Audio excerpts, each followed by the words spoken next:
কয়েক মাস বিলম্বের পর অবশেষে নির্ধারিত হয়েছে রুশ প্রেসিডেন্ট ভ্লাদিমির পুতিন এবং মার্কিন প্রেসিডেন্ট ডোনাল্ড ট্রাম্পের বৈঠকের দিন। হোয়াইট হাউস, ক্রেমলিন কিংবা মধ্যপ্রাচ্যের শহর নয়, 15 আগস্ট শুক্রবার বৈঠকটি অনুষ্ঠিত হবে যুক্তরাষ্ট্রের আলাস্কা অঙ্গরাজ্যে।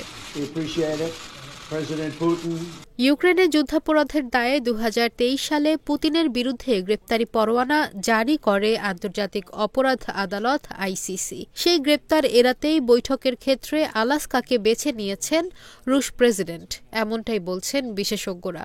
এর আগে গ্রেপ্তার এড়াতে 2023 সালে দক্ষিণ আফ্রিকা এবং 2025 সালে ব্রাজিলে অনুষ্ঠিত ব্রিক্স শীর্ষ সম্মেলনে যোগ দেননি রুশ প্রেসিডেন্ট। 2000 সালের ডিসেম্বরে সে সময় মার্কিন প্রেসিডেন্ট বিল ক্লিন্টন আইসিসির সদস্যপত্রে সই করেন, যদিও তার উত্তরসূরি জর্জ ডব্লিউ বুশ তা প্রত্যাহার করে নেন। আর যুক্তরাষ্ট্রের অংশ হওয়ায় আলাস্কা আইসিসির গ্রেপ্তারের আওতায় পড়ে না।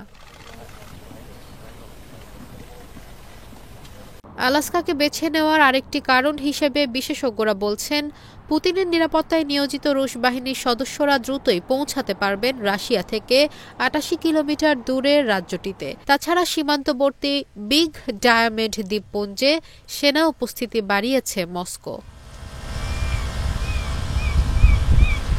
এদিকে কৌশলগত অবস্থানের কারণে আলাস্কাকে মহান রাষ্ট্র অভিহিত করেছেন ট্রাম্প।